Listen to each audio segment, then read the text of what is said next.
Hello friends, ओम श्री गणेशाय नमः। जय माता दी। आप सभी का स्वागत है आपके अपने यूट्यूब चैनल पर। फ्रेंड्स, आज हम आपको इस वीडियो में बताने जा रहे हैं साल 2023 में करवा चौथ का व्रत कब है, करवा चौथ का शुभ मुहूर्त, चंद्रोदय का समय, व्रत के नियम, पूजा विधि, पूजा सामग्री और व्रत कथा के बारे में। फ्रेंड्स, वीडियो शुरू करने से पहले आपसे रिक्वेस्ट है, अगर आप हमारे चैनल पर नए हैं और आपने अभी तक चैनल को सब्सक्राइब नहीं किया है तो प्लीज़ सब्सक्राइब कीजिएगा चैनल को, साथ ही प्रेस कीजिएगा बेल आइकन को, जिससे नए वीडियो से रिलेटेड नोटिफिकेशन आपको तुरंत प्राप्त हो सके। और वीडियो पसंद आने पर वीडियो को लाइक और शेयर ज़रूर कीजिएगा ताकि सभी भक्तों को इस वीडियो का लाभ प्राप्त हो सके। और कमेंट बॉक्स में ओम श्री गणेशाय नमः जरूर लिखिएगा। करवा चौथ का पर्व सुहागिनों के लिए अत्यंत महत्वपूर्ण होता है। इस दिन महिलाएं निर्जला व्रत करके रात्रि में चंद्रदेव के दर्शन के बाद ही व्रत को खोलती हैं। हर वर्ष कार्तिक महीने की कृष्ण पक्ष की चतुर्थी के दिन यह पर्व मनाया जाता है। साल 2023 में करवा चौथ के दिन दुर्लभ महासंयोग बन रहा है। ऐसे में खास योग में की गई पूजा बहुत फलदायी होगी। करवा चौथ के पूरे दिन ही सर्वार्थ सिद्धि योग का शुभ संयोग बन रहा है। इस योग में व्रत पूजा पाठ करने से व्रत का कई गुना अधिक फल प्राप्त होगा और सभी मनोकामनाएं शीघ्र ही पूर्ण होगी। साल 2023 में करवा चौथ का व्रत 1 नवंबर 2023 बुधवार के दिन है। फ्रेंड्स, अब आइए जानते हैं करवा चौथ के शुभ मुहूर्त के बारे में। हिंदू पंचांग के अनुसार साल 2023 में करवा चौथ का व्रत 1 नवंबर 2023 बुधवार के दिन है।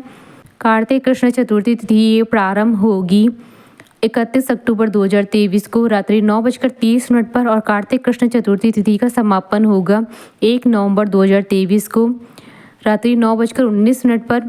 उदय तिथि के आधार पर करवा चौथ का व्रत 1 नवंबर 2023 बुधवार के दिन रखा जाएगा।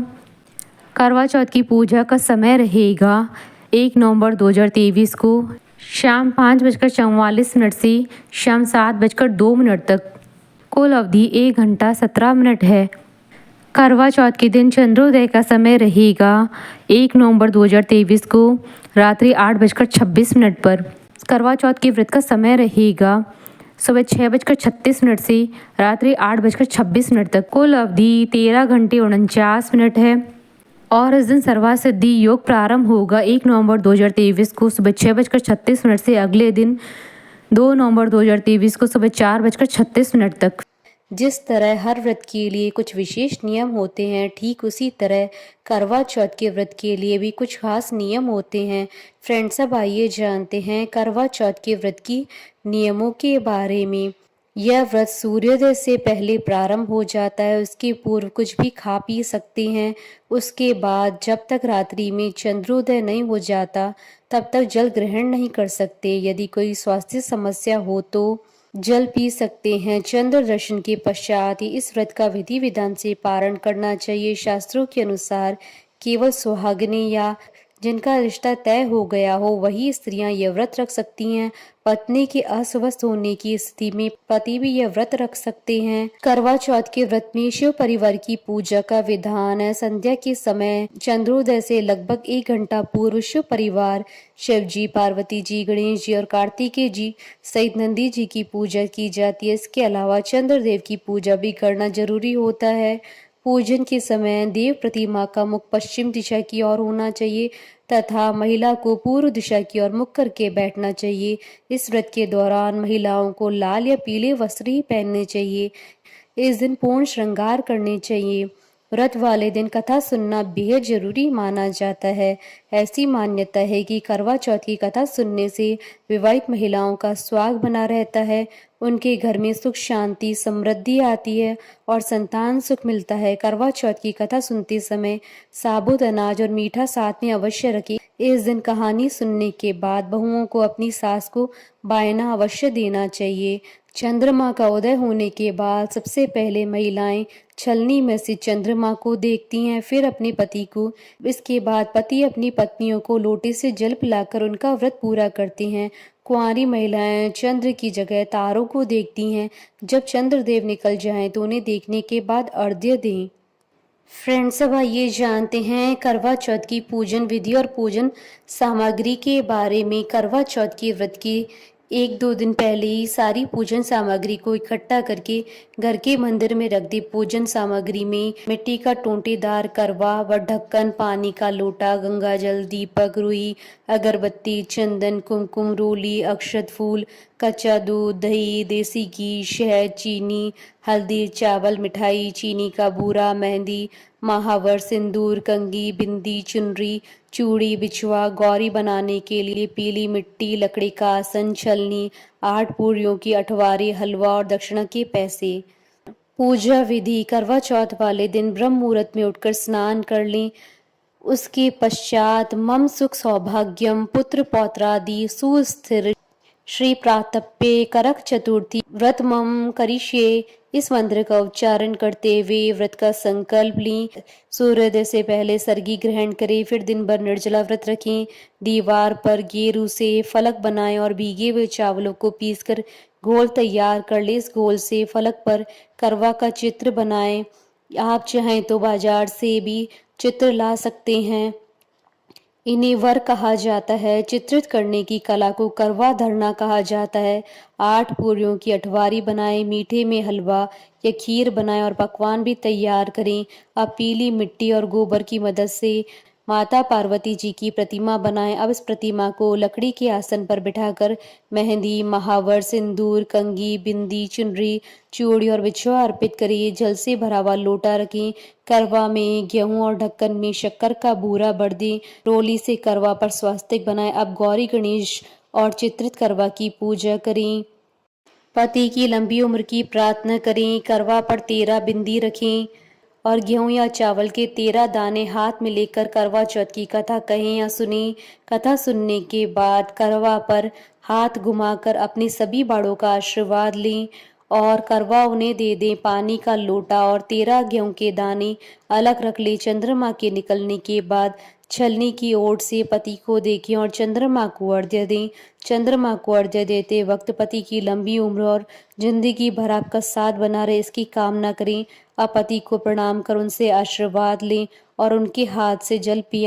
आप पति के साथ बैठकर भोजन करें। करवा चौथ के दिन सरगी का विशेष महत्व होता है। इस दिन व्रत करने वाली महिलाएं और लड़कियां सूर्योदय से पहले उठकर स्नान करने के बाद सरगी खाती हैं। सरगी आमतौर पर सास तैयार करती है। सरगी में सूखे मेवे, नारियल, फल, मिठाई खाई जाती है। अगर सास नहीं है तो घर का कोई भी बड़ा अपनी बहू के लिए सरगी बना सकता है। जो लड़कियां शादी से पहले करवा चौथ का व्रत रख रही हैं तो उनके ससुराल वाले एक शाम पहले उसे सरगी दे आते हैं। सरगी सुबह सूरज उगने से पहले खाई जाती है ताकि दिन भर ऊर्जा बनी रहे।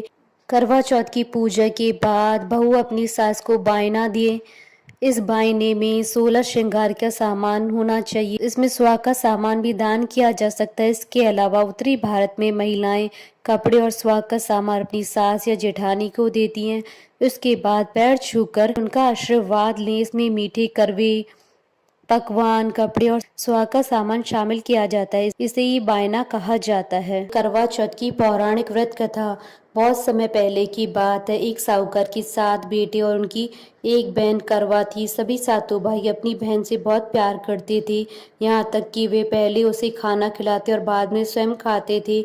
एक बार उनकी बहन ससुराल से मायके आई हुई थी। शाम को जब भाई अपने व्यापार व्यवसाय से घर आए तो उन्होंने देखा कि उनकी बहन बहुत ही व्याकुल थी। सभी भाई खाना खाने बैठे और अपनी बहन से भी खाने को आग्रह करने लगे, लेकिन बहन ने बताया कि आज उसका करवा चौथ का निर्जल व्रत है। वह खाना सिर्फ चंद्रमा को देखकर, उसे अर्घ्य देकर ही खा सकती है। चूंकि चंद्रमा अभी तक नहीं निकला इसलिए वह भूख प्यास से व्याकुल हो उठी। सबसे छोटे भाई से अपनी बहन की हालत देखी नहीं गई और वह दूर पीपल के पेड़ पर एक दीपक जलाकर छलनी की ओट में रख देता है। दूर से देखने पर वह ऐसा प्रतीत होता है कि जैसे चतुर्थी का चांद उदित हो रहा हो। उसके बाद भाई अपनी बहन को बताता है कि चांद निकल आया, तुम उसे अर्घ्य देने के बाद भोजन कर सकती हो। बहन खुशी के मारे सीढ़ियों पर चढ़कर चांद को देखती है, उसे अर्घ्य देकर खाना खाने बैठ जाती है। वह पहला टुकड़ा मुंह में डालती है तो उसे छींक आ जाती है, दूसरा टुकड़ा डालती है तो उसमें बाल निकल आता है। जैसे ही तीसरा टुकड़ा मुंह में डालने की कोशिश करती है तो उसके पति की मृत्यु का समाचार उसे मिलता है। वह बौखला जाती है। उसकी भाभी उसे सच्चाई से अवगत कराती है कि उसके साथ ऐसा क्यों हुआ। करवा चौथ का व्रत गलत तरीके से टूटने के कारण देवता उससे नाराज हो गए और उन्होंने ऐसा ही किया है। सच्चाई जानने के बाद करवा निश्चय करती है कि वह अपने पति का अंतिम संस्कार नहीं होने देगी और अपने सतीत्व से उसे पुनर्जीवन दिलाकर रहेगी। वह पूरे 1 साल तक अपने पति के शव के पास बैठी रहती है, उसकी देखभाल करती है, उसके ऊपर उगने वाली सुई नुमा घास को भी वह एकत्रित करती जाती है। 1 साल बाद फिर करवा चौथ का दिन आता है। उसकी सभी भाभियां करवा चौथ का व्रत रखती हैं। जब भाभियां उनसे आशीर्वाद लेने आती हैं तो वह प्रत्येक भाभी से यम सुई ले लो, पिय सुई दे दो, मुझे भी अपनी जैसी सुहागन बना दो, ऐसा आग्रह करती हैं। लेकिन हर बार भाभी उसे अगली भाभी से आग्रह करने को कहकर चली जाती है। इस प्रकार जब छठे नंबर की भाभी आती है तो करवा उससे भी यही बात दोहराती है। यह भाभी उसे बताती है कि चूंकि सबसे छोटे भाई की वजह से उसका व्रत टूटा था, अतः उसकी पत्नी में ही शक्ति है कि वह तुम्हारे पति को दोबारा जीवित कर सकती है।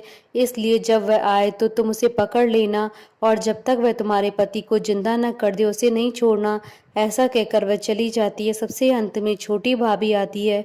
करवा उनसे भी सुहागन बनने का आग्रह करती है, लेकिन वह टाल मटोल करने लगती है। इसे देखकर करवा उन्हें जोर से पकड़ लेती है और अपने सुहाग को जिंदा करने के लिए कहती है। भाभी उसे छुड़ाने के लिए नोचती खसोड़ती है, लेकिन करवा नहीं छोड़ती है। अंत में उसकी तपस्या को देख भाभी पसीज जाती है और अपनी छोटी उंगली को चीरकर उसमें से अमृत उसके पति के मुख में डालकर देती है। करवा का पति तुरंत श्री गणेश कहता हुआ उठ बैठता है। इस प्रकार प्रभु की कृपा से उसकी छोटी भाभी के माध्यम से करवा को अपना सुहाग वापस मिल जाता है। हे श्री गणेश, माँ गौरी, जिस प्रकार करवा को चिर सुहागन का वरदान आपसे मिला, वैसा ही सभी सुहागन को मिले। कथा अधूरी हो तो पूरी करना, पूरी हो तो मान रखना। बोले श्री गणेश जी महाराज की जय, चौथ माता की जय। हमारे साथ इस वीडियो में अंत तक बने रहने के लिए आपका धन्यवाद। ओम श्री गणेशाय नमः।